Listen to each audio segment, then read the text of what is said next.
Hi, I'm Kristen Baker here with Florence and Samantha. I have been working with gifted students for about 20 years now and have also parented two gifted young adults now. And I have been working with the New Jersey Association for Gifted Children. Currently, I am the chair of the Professional Development Committee there. I also run professional development sessions for the New Jersey Principals and Supervisors Association and serve on the New Jersey Strengthening Gifted and Talented Education Committee in the program subcommittee. And my name is Samantha Rubinowski. I go by Sam, but I have a background working with or being affiliated with Denver Math Fellows, Denver Public Schools as a math intervention specialist. I've also spent several years on the board of Gift of Adoption for local nonprofits, and then have spent the last 5 years in post-secondary educational consulting as push-in programs for affiliated organizations around the community, in addition to working in a one-on-one capacity with families. And I'm Florence from Malaysia. I'm a certified gifted educator from Rich Education Consultancy, New Zealand. And I've also undergone gifted psychology training from Intergifted for coaches. I'm also one of the co-founders of Inclusive Gems Consultancy, whereby we provide edu mentoring, both to learners as well as adults, parent coaching, in our mission to empower others, including the gifted individuals. We are here to talk about gifted students in association with the Bridges Graduate School of Cognitive Neurodiversity. What is giftedness? According to the National Organization of Gifted Children, students, children, or youth who give evidence of high achievement capability in areas such as intellectual, creative, artistic, or leadership capacity, or in specific academic fields, and who need services and activities not ordinarily provided by the school in order to fully develop those capabilities. So that's the definition that's used by the federal government of the United States. Do you think that's followed all across the country? I know that there's a lot of different definitions and it's open to interpretation, or it's evolving over time, especially because that would just be specific to the U.S. And I'm sure it's different, it varies country by country as well, their own interpretation or understanding. I think that in some areas of the world, there are probably greater emphases on the achievement aspects or possibly greater emphasis on creative aspects. For sure. And I think even in the same country, you probably have different cultures with different values of what they consider as gifted or high intelligence. Absolutely. Especially as the demands or what, each country or place might be asking of their students, right? So some people might have different capabilities that are apparent or that they utilize more. And so it creates a lot of variation. Well, I wonder, what do people actually think?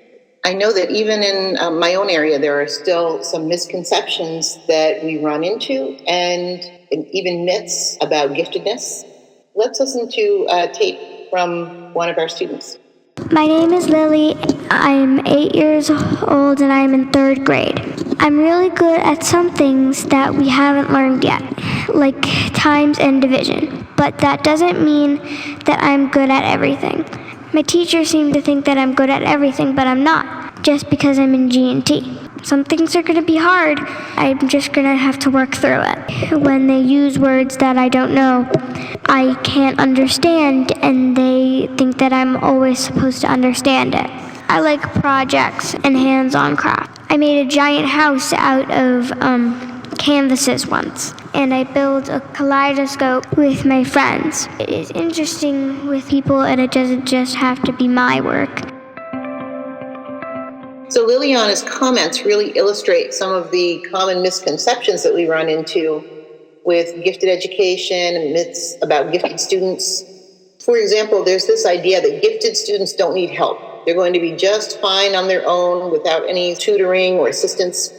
Have you ever seen that playing out in education? I certainly have. I think it's really interesting, too, that at such a young age, she's able to even identify that, she prefers or enjoys working in a collaborative capacity, whether it's the teacher supporting her in those pursuits in the classroom, or she's benefiting from working with some other students or peers her age. I think it's really indicative of her intelligence, especially at 8 or just in 3rd grade, to be able to recognize that she does better when she has support. It makes her feel more confident about what she's able to put out and produce within the classroom. To add to that, I think sometimes they struggle with being quite advanced in certain areas, and people assume that they are okay in every area. And I think that brings us to our second myth, students can't be gifted. They're receiving poor grades. And also the gifted kids are star students that are going to excel in all areas. Being gifted automatically means they're going to be good at everything.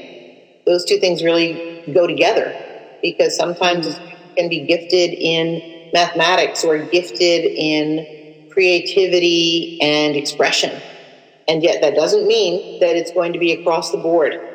Absolutely. And I think a lot of the research that's been done in the last few decades, or 5 or 6 decades in neuroscience, has really come to demonstrate that the brain, different portions of the brain, are used for different things that we do throughout our life or the day-to-day life. And I think that helps to highlight the fact that gifted students, it's not an all or nothing thing. They're not excelling at everything because, they have advantages in certain areas that allow them to excel, and then challenges in others. That kind of brings us to what is a gifted student, right? We've got some gifted students who may also have disabilities, learning challenges. We've got some gifted students who have more than one areas of giftedness: sports, creativity, and intellectually. I think that really is no one size fits all. So giftedness is not a synonym for high achieving. There really are a lot of different types of giftedness. And even with a student or an individual who's clearly gifted, they're not going to act gifted all the time. If we look at the work of Joe Renzulli was very clear that gifted traits emerge in certain people at certain times under certain circumstances. Being gifted is not a state of being that's going to be evident at every moment throughout life. I absolutely agree with that, because I think it really depends on the environment that they they grew up in. If they had a chance to explore, had a chance to ask and experiment, then you definitely see them emerge earlier. But if they didn't have that chance, then you'd never even discover that they're gifted. I think what you're talking about right now, Florence, also hits on the impact of the positive environment for a child who has maybe come from circumstances of deprivation. For example, if they have a history of trauma or a history of extreme economic difficulty, and then they come into circumstances where they are nurtured and given opportunities and given challenges of inquiry, they can really begin to flourish and discover their own potentials. Right. The importance of that, early development is so crucial in being able to foster those, not only the abilities, but the confidence in their own abilities, right? They can kind of recognize those things in themselves and then be able to apply that confidence further in their education as they kind of grow. But if they don't have that support or that guidance, or they're not identified as gifted individuals and they don't understand or have that self-awareness, it's hard for them to, be as successful as they possibly could be as they get older. So that's such a crucial time for kids to be able to have that environment that supports their understanding of themselves and opportunities. Development of self-efficacy really does speak to the capacity to express one's potential. And yet there's also that myth that all children are gifted. That's a myth as well, because not everyone, even given all of the opportunities and all of the supports, is going to suddenly evidence gifted behaviors.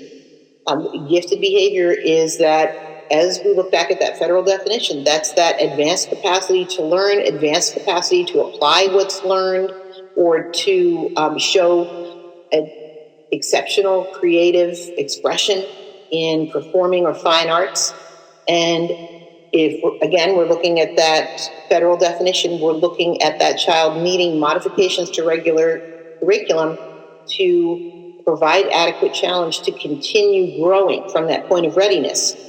And it doesn't mean that that child is better in any way. It just means that child has different needs. They are needing scaffolding from a higher starting point in order to be able to continue growing forward from that starting point.